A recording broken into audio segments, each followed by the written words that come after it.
Hey, this is Jim Graham from the Masculine Journey podcast, where we explore relationship instead of religion every week. Your chosen Truth Network podcast is starting in just a few seconds. Enjoy it, share it, but most of all, thank you for listening and for choosing the Truth Podcast Network.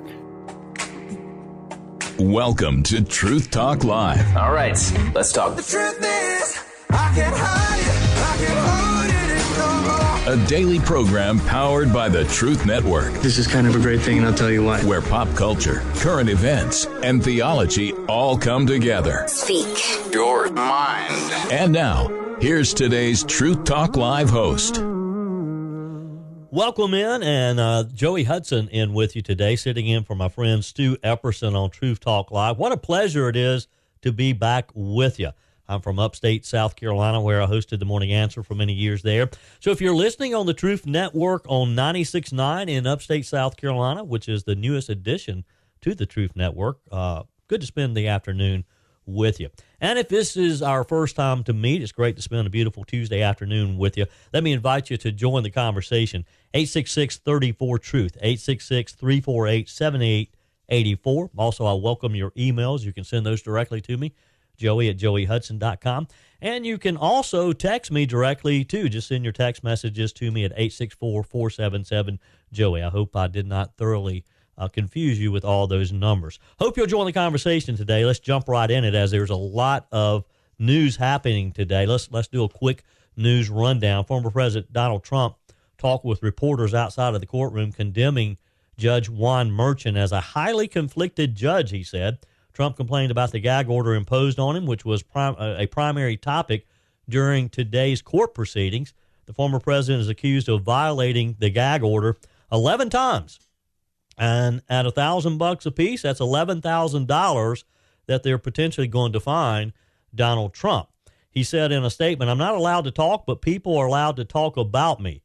Judge Merchan did not hand down a final ruling on the gag order today. Also, the city of Baltimore said that owners of the Dali cargo ship should be held accountable in last month's crash and the subsequent collapse of the Francis Scott Key Bridge, according to a new court filing.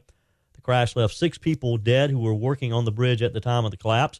In court papers filed, Baltimore is accusing parent company Grace Ocean Private Limited of gross and potentially criminal negligence when it put an unseaworthy vessel into the water on March 26, just moments before it crashed into the structure supporting the bridge and causing it to collapse. The city said the Water Transportation Services Company should be held fully liable for the collapse. And a group of climate activists are eyeing their next big protest over the summer. In a statement, the group members and supporters of Climate Defiance, they're calling for a historic blockade of the congressional baseball game, an annual competition where Republicans and Democrat members of Congress compete in America's favorite pastime.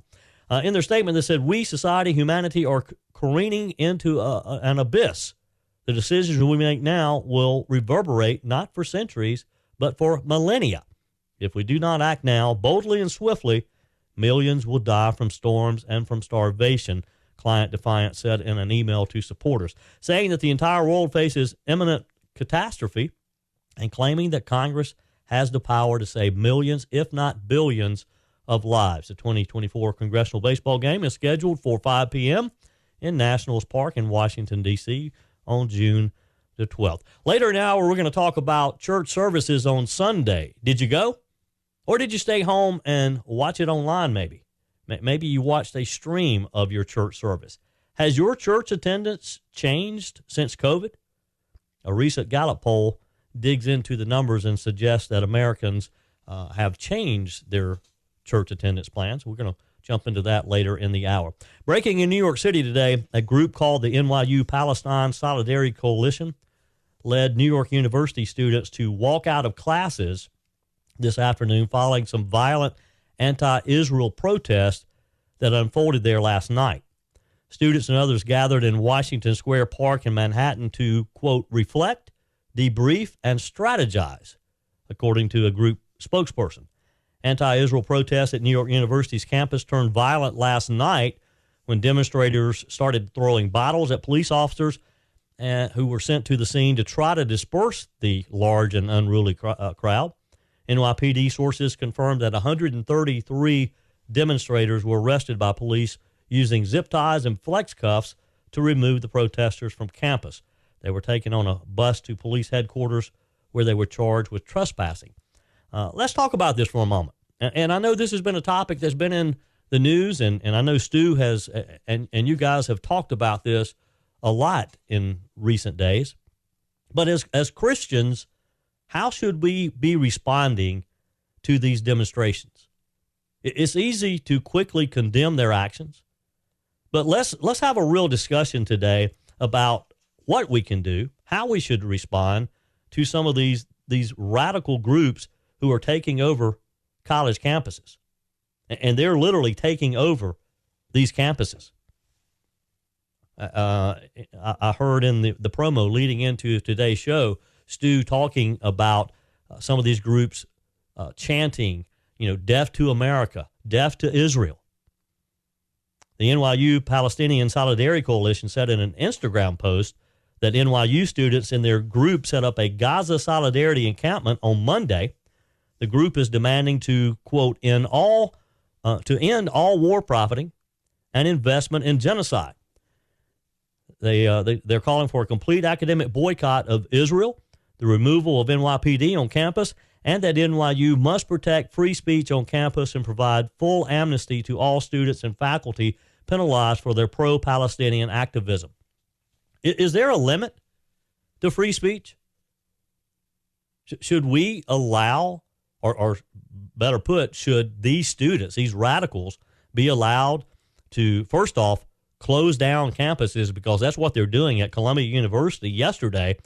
They had virtual learning because they literally had taken over the campus. It wasn't safe for students to be on the campus, and they were allowed to do that. Are there limits to freedom of speech? They said that the arrests last night of the students were violent, but they said the violence we faced is only a fraction of the violence that Palestinians face on the ground every day. Anti-Israel protesters, literally, they formed a human chain as police moved in to break up the demonstration. Mass arrests began around 8:30 last night, we're told, after the protest spread to the plaza in front of the business school there at NYU. Now, again, this is a separate school from Columbia that we talked about over the past few days, where the university president there could potentially lose her job, just like some have lost their jobs at Harvard and others. So that's the bad news. There is some good news because there's some great things happening on some other college campuses. We'll talk about that up next. Hope you'll join the conversation. 866-348-7884. I'm Joey Hudson, in for Stu. Truth Talk Live. You're listening to the Truth Network and truthnetwork.com.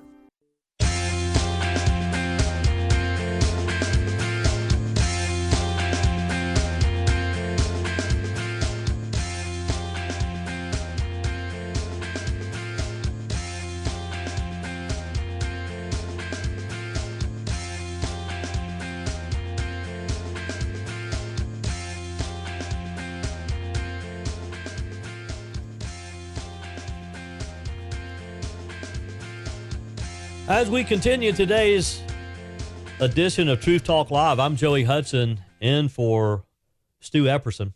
864-34-TRUTH, 864-348-7884 is how you join today's conversation, and I hope that you will. Lots of things to talk about today. So I kind of painted the dark picture earlier as we talked about all of the evil that is going on college campuses around the country.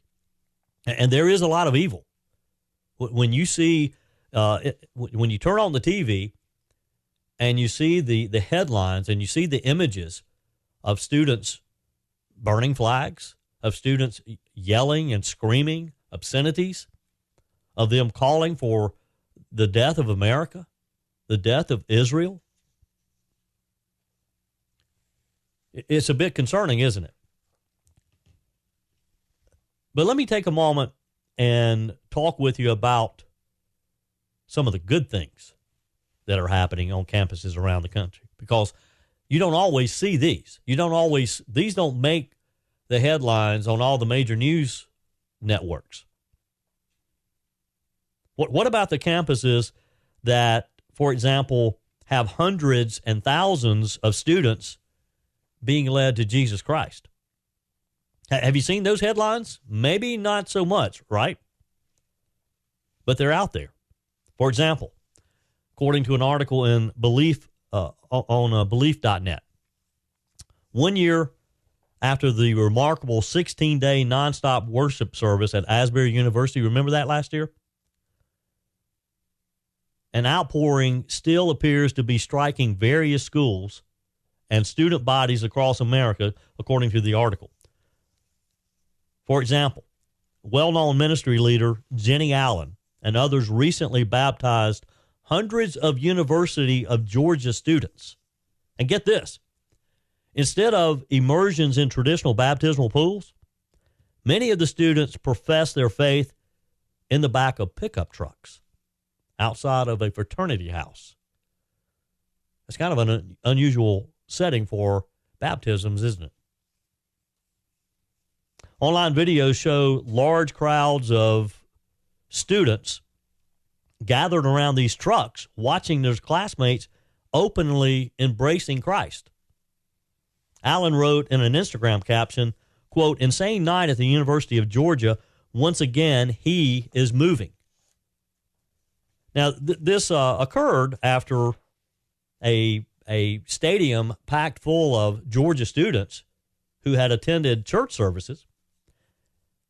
Allen called these happenings powerful and explained in a video that the baptisms followed this evangelistic event in the Coliseum there at University of Georgia. She said in this Instagram video, noting there were about 7,000 to 8,000 students assembled at the stadium. She said, "We preached Jesus. Worship was incredible.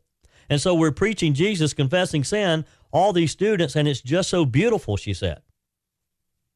Allen called from the stage asking who wanted to embrace Jesus, and this led to young people all over the venue to stand up. And then the baptism started to unfold in a parking lot in front of the fraternity. She said, "We found a public parking lot and we got 4 pickup trucks. And we're baptizing kids in 4 pickup trucks. All these fraternity guys were watching from their decks. It was just insane," as she described the setting. She's the founder of IF, a group, a gathering of women's ministries, and a New York Times best-selling author. In the last 6 months, Allen has led a series of campus evangelistic events primarily in the South. And it all started when she helped hundreds of young people get spontaneously baptized at Auburn University in Alabama last fall, something that she recently spoke about as she appeared on a CBN news story. Here's Jenny Allen telling that story. Yeah, it was pretty incredible night, and we didn't plan it. I just finished and done, gospel. I shared the gospel and got off, and just really candidly, there wasn't like a massive response to the gospel in that moment, but I did sense the Spirit was moving. And I get off the stage, and someone walked up to me and said, "Hey, it was a pastor." And he said, "Listen, it's so great. This girl just texted me and said, I want to be baptized tonight." And I just said, "Hey, where are you going to do that?" And he said, "A pool." And I said, "Could we think bigger? Could we find something bigger?" And he said, "There's a lake down the street, but it's like a half a mile away. I said, "Do you think they would come?" And he said, "Well, we can try." So I literally just got back up on stage. The worship was going. We were wrapping up the night. And I just said, "Would anybody want to be baptized tonight?" And dozens of hands went up. And so we said, "Well, we're going to go down to the lake." And I mean, everybody came. They picked up people on their way. There were 6,000 people on there.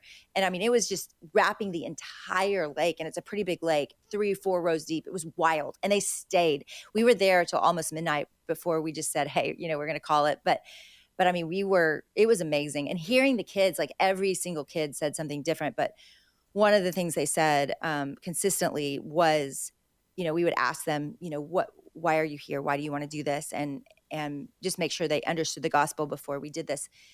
And so many of them said this. They said, I want to be clean. I want to be clean. I want to be clean.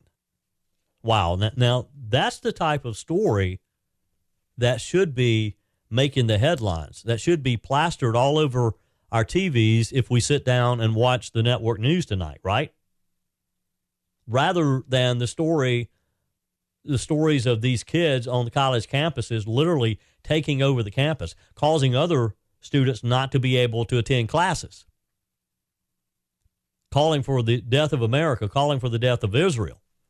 Why do you think the media doesn't spotlight the fact that hundreds of students were baptized in the back of pickup trucks in Georgia and around this lake in Alabama? 866-34-TRUTH, 866-348-7884. Love for you to join the conversation today. You can email me, joe@joeyhudson.com. Why do you think this is? Why do you think that the media and society in general, there's not an appetite to hear these type stories? Because, look, let's just face it. The media is reporting on things they know people will watch and will get them ratings, which in turn leads to companies buying advertising on their network. But why do you think we aren't really hearing the story of these students getting baptized? And this is just the example I gave you of Miss Allen describing the situation in Alabama is just one of many that she's been a part of just in recent months. 866-348-7884. 866-348-7884. I'm Joey Hudson, in for Stu Epperson.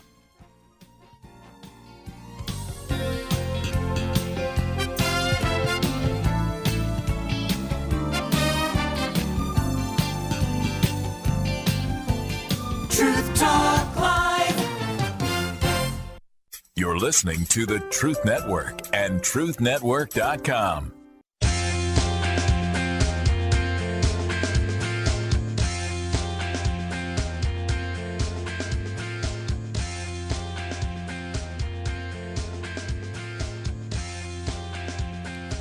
Continuing today's edition of Truth Talk Live, I'm Joey Hudson, in for Stu Epperson. Glad to have you along as well. Hope you'll join the conversation. 866-34-TRUTH, 866-348-7884. You can email me directly, joey@joeyhudson.com. And let me take a minute, too, to tell you about my podcast. Hope you'll join me weekdays as well on Just the Truth, Monday through Friday. Just go to joeyhudson.com, click on subscribe, or connect with Joey, and we'll send you the information that you need to join us on the Just the Truth podcast. I'd love to have you join our community as well. So we have two distinct images here. We have the images of students protesting in New York City, at NYU, at Columbia. We've seen these demonstrations around other college campuses. They're destructive. They're shouting profanities. They're calling on America, death of America, death of Israel. I'm sure they probably would add death to Christians as well. But then we have this group of students at Auburn University, University of Alabama, University of Georgia, where you have hundreds and hundreds of students finding Christ and being baptized in the back of pickup trucks and in ponds near the stadium. Let's go to the phones. Let's start with Lori, who's in Virginia. So, Lori, what's your solution here? What do you think we should be talking with these students about? This is going to probably sound strange, but I teach high school and have taught college. Students are being manipulated by a sensationalism, and they're not really aware of what they're protesting for, because if they thought about the idea of death to America, that would be like shooting themselves in the foot. Yeah. I don't think that they're aware of the ramifications and the outcome of the things that they're asking for, but they're being swept up in like emotion and fury. So to counteract that, I would inform them that they're being programmed. Nobody wants to be programmed. And I think that if they thought they were being manipulated and programmed, they would start to engage the brains that they have between their ears and start to behave otherwise. Yeah. Yeah. Well, as a teacher, Lori, I mean, what is it with some of the university officials just kind of sitting back and allowing this to happen? I mean, we've seen a couple of major universities' presidents being fired. The university president of Columbia College, some people are calling for her resignation. Why are these administrations, these teachers, not trying to get out there and give them the message that you just told me? It's pretty simple, don't you think? Yeah, it is pretty simple, but I think a lot of people feel that they're standing alone. They're going against the flow, and they're afraid. So fear is a big factor on their end. Yep, I get it. You get fired. I mean, getting fired from your job, that's a big deal. That involves you, your family, a lot of change. So I think fear. Yep. Hey, Lori, appreciate your call today. Appreciate you listening to the Truth Network. Have a great afternoon. You too. God bless. God bless you as well. Let's go to Dayton, Ohio, where Buxman is standing by. Good afternoon. How are you? Welcome to Truth Talk. Hey, how are you, Joey? Wonderful to have you on the program. I have to tip my hat to Teacher Lori. She's got it. What's going on inside the school system is it's not what we parents would believe is being taught to our children. So that leads me to what I wanted to offer as a hopefully a solution. They move in dollars, Joey. The administration of the colleges. You look at the dynamics of Columbia. We know this is a very liberal arts college. Yep. If I remember right, Joey, you could back me up on this, sir. Didn't they want to have the Iranian president come and speak at one point as a guest speaker? I believe you are correct. I believe that was Columbia University. Yes, it was Columbia, and so this is the ideology. So I would want to speak to parents, if I could, Joey. Take your kid out of the school, or stop the funding for the programs that your child's going through at Columbia. Pull the dollars out. Teachers, especially starting with you who believe in the Lord Jesus Christ, don't come to work for a week. You don't have to fire yourself, but don't come to work for a week. Make them pay money to cover your classes that you should be in there teaching. Come to a solidarity among righteousness and say, no, we're not doing this, Columbia. I'm a Christian. I stand up for Jesus Christ. I believe that Jesus is the mediator between both of them, the Palestinian and the Israeli. That's the shalom that we should be praying for. And I'm going to show you that I'm going to back up. I'm going to take a week off. I'm going to pull my child's funding out, or I'll pull my child out until you get this resolved. This is not acceptable. It is not what I signed up for when I signed my child to be a student at this organization on my contract. This was not negotiated. So I would say move that way, Jerry. At least give it a try. Yeah, stop writing the checks, and that'll get their attention. You know, I noticed that in the situation with NYU, one of the billionaires that who has given literally millions of dollars has said that that he's gonna stop. Robert Kraft, he's one of the, I think he owns the New England Patriots, if I'm not mistaken. He said, "Hey, no more money. I'm not writing any more checks if you're going to allow this to happen on the campus." Right. I mean, that's how you get the attention, and I agree with you. The parents, the adults need to be the adults. They need to stand up and do something, and that applies to the teachers on these college campuses as well. We would look at it a little bit differently, I believe. Yep. Hey, appreciate your phone call. Have a wonderful afternoon. Appreciate you listening to Truth Talk Live. You too, brother. Yeah. Have a great afternoon. 866-348-7884, 866-34-TRUTH. Love for you to join the conversation as well. I mean, I get the whole free speech argument, but to allow these students to disrupt classes, and that's what happened at Columbia yesterday. They suspended classes, in-person classes. They had virtual classes. And to allow them to cause some of the damage Look, maybe people like Robert Kraft, who, and I don't know how many millions he's given to the school, but maybe people like him standing up and saying, hey, no more checks. And that's kind of what happened at Harvard as well. When Claudine Gay lost her job, it was when some of the big funders, some of the big contributors stepped in and said, we're not doing this anymore. Because in most cases, let's just admit it, it's all about the money, isn't it? Follow the money trail, and that'll get their attention pretty quickly. But again, I get back to, yes, all the attention is being paid to the demonstrators, but why doesn't the media shift their focus a bit and tell the stories at the University of Georgia, at Auburn University, at the University of Alabama, where this group called Unite Us has literally started a movement, and hundreds and hundreds of students are being baptized. They're finding Christ. In one of the news releases, it says its goal is to share the gospel and encourage discipleship among communities on campus, endeavors offering young people opportunities to grow and flourish in their relationship with Christ. Recently, Jenny Allen baptized hundreds of students in a campus fountain at the University of Alabama. She also baptized students in the Westcott fountain at Florida State University. So anywhere there's water, she's baptizing these students. Evidently, May the 1st, she's having also a service at the Thompson Bowling Arena at the University of Tennessee. So it'll be interesting to see how much attention she gets there. Are you hearing about these students?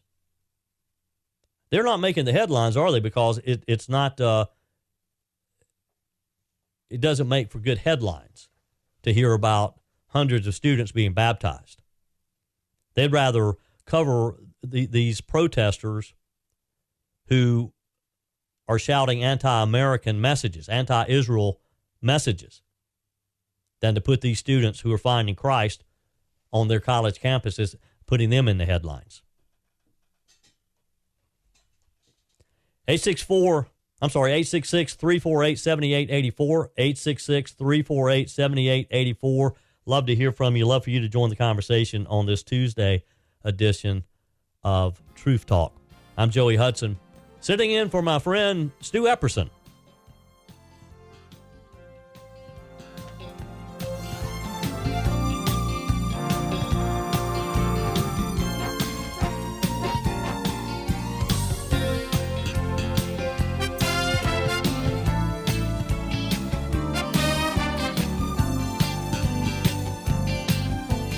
Truth Talk Live. You're listening to the Truth Network and truthnetwork.com.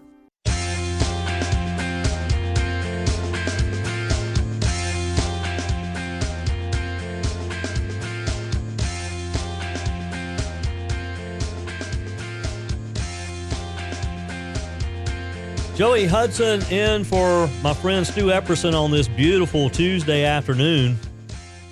Glad to have you join us. You can join us via the Truth Talk line, 866-34-TRUTH, 866-348-7884, as we've been talking today about what's happening on our college campuses around the country.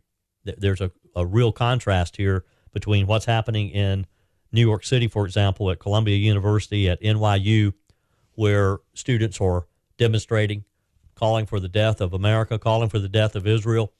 Yet we have hundreds and hundreds of students on the college campuses of University of Georgia, Alabama, Auburn. May 1st, coming up, a campus crusade at the University of Tennessee.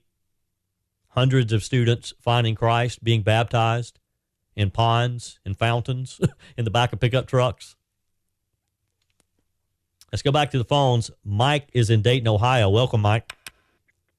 Welcome. Thank you, Joe. Sure thing. Thank you for taking my call. Do you remember Paul Harvey at all? Oh, of course. The rest of the story. Yeah, the rest of the story. my gosh, he quoted a lot of stuff over the years that if America does this, America does that, and America does this, we're gonna fall. And then that was the rest of the story. And I wish I could quote him, but I can't remember at this point. But my gosh, he was spot on about China, about things taking over us, and socialism is taught in our schools. What is happening in America, Paul Harvey predicted it back in 1965, maybe, is my memory. Yeah. I don't know if you know anything, Joe. I mean, you want to jump in there, that would be awesome to even a quote of Paul Harvey. I mean, he did some of the amazing things back then that he was worried about the media back then. Oh, he did. And you're right. I mean, Paul Harvey, that was appointment radio to a degree, because people would set their watches to listen to him. And he just had a way of telling a story. And of course, his tagline there was, and that's the rest of the story. But you're right. Paul Harvey, he was a jewel, and we need more people like Paul Harvey in media today. Hey, appreciate your phone call today. Hope you have a blessed afternoon. Oh, you too, sir. Thank you. All right. Sure thing. Your calls are welcome. 866-34-TRUTH, 866-348-7884. Did you go to church on Sunday? Or did you stay home and watch it online? Maybe you watched a stream of your church service, or maybe you watched a stream of a church someplace in another state or another country. Church attendance has changed since COVID. Many people's church attendance has changed considerably since COVID, which leads to a bigger question. Is watching a church service on TV, watching a stream of a service, the same as attending in person? Now, I realize some people cannot attend due to physical issues or maybe sickness. In the case of COVID, unfortunately, we had some states, overzealous government, who shut them down, would not allow you to go to church service. But if you're able to go, is there a difference in watching church on TV or on your iPad or on your iPhone as opposed to attending services in person? According to a Gallup survey, U.S. church attendance has shown a small but noticeable decline compared with what it was before COVID and the pandemic. In the 4 years before the pandemic, 2016 through 2019, an average of 34% of U.S. adults said they attended church, synagogue, mosque, or temple in the past 7 days. From 2020 to present, that average has dropped to 30%. So we haven't seen a huge return to churches after COVID. In fact, we've seen an overall decrease in church attendance. The recent church attendance levels, again, about 10 percentage points lower than what Gallup measured when they first started asking the question back in 2012. And yes, I do. I understand that the coronavirus pandemic caused millions of Americans to avoid any public gatherings, not just churches, but anything. Unfortunately, many houses of worship were closed or limited to how many people they could have. I mean, when you think back to what we went through COVID, it's kind of surreal, isn't it? It's not clear if the pandemic, according to Gallup, is the cause of reduced attendance, or if the decline is a continuation of trends that were already in motion, because Gallup says that even prior to COVID, they had seen a gradual decrease in church attendance. But when you add to that the temporary closure of some churches and the fact that people wanted to avoid those community activities, many Americans got out of the habit of attending religious services. Attendance rates since 2020 are lower among many or nearly all various subgroups. The main exceptions are groups that had low levels of church attendance before the pandemic and were already had decreased tremendously then. Church attendance is down 4 points among Protestants, from 44% to 40%. 7 points among Catholics, 37% to 30%. which are two of the largest faith groups in the U.S. Republicans, Democrats, Independents show similar declines in church attendance since the pandemic began as well. Between these three, Republicans, 40% remain much more likely than Democrats, 25%, or Independents, 25%, to attend religious services. So that is good news for Republicans. That Republicans seem to be more likely to attend church services. The attendance, though, has shifted dramatically from in-person to virtual. Do you get the same experience when you watch church from home than you do when you're in the church in person? Now, I have to admit, I actually watch more church services now. I've been able to be introduced to churches I never knew about before.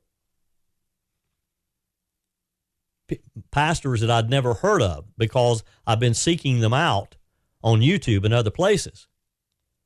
And some people use that as an excuse. What say you? 866-348-7884. Let's go to Charlotte, North Carolina. Timothy. Good afternoon, Timothy. How are you? Hey, how are you? I'm doing good. Thank you. Sure thing. What's on your mind? So, a couple things. I think there's a lot. I think you probably know that there's a lot that goes into answering some of those questions. Oh, yeah. I think that watching church service online can really help supplement a believer's, especially a new believer or an anxious believer, people who are getting over social anxieties, or maybe they're just trying to figure out how churches work, and they're just curious. Kind of like what you were saying, they're exploring what church is all about. However, I think that, and there's the element of God doesn't dwell in a house made by human hands, but once we're a Christian, we have access to the Lord, and we can worship him in the woods. We can worship him, in our homes. But I think that the second that a Christian thinks that they don't have to do life in some kind of community in the context of worshiping the Lord, reading scripture, praying for one another, serving others, that's where I think that the line is drawn. Yeah. If a Christian tells themselves that, I'm doing all I need to by consuming content in the form of an online church service, I think that's where they could go remiss. And I think I might be able to add a little bit on the decline of church services. My family was living in New York during COVID, and we ended up not going to church for a while. But I think that we saw COVID exacerbate a situation where people in the last 5-10 years, even just increasingly, don't want to spend time with other people. They want to avoid other people. We want to live life isolated. We are at animosity with other people, whether it's COVID or political issues or social issues. And then growing skepticism over the last 10, 20 years for institutions like churches. Yeah. There's so much noise.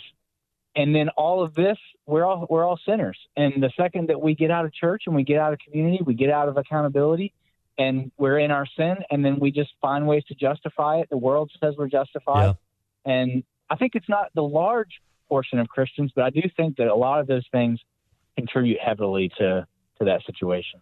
Well, Timothy, it's easy, and I can see, Gallup says people got out of the habit of going to church. Yep. And sometimes on Sunday morning, it is easier just to roll over or to get up in your pajamas and sit down and watch a service on streaming, isn't it?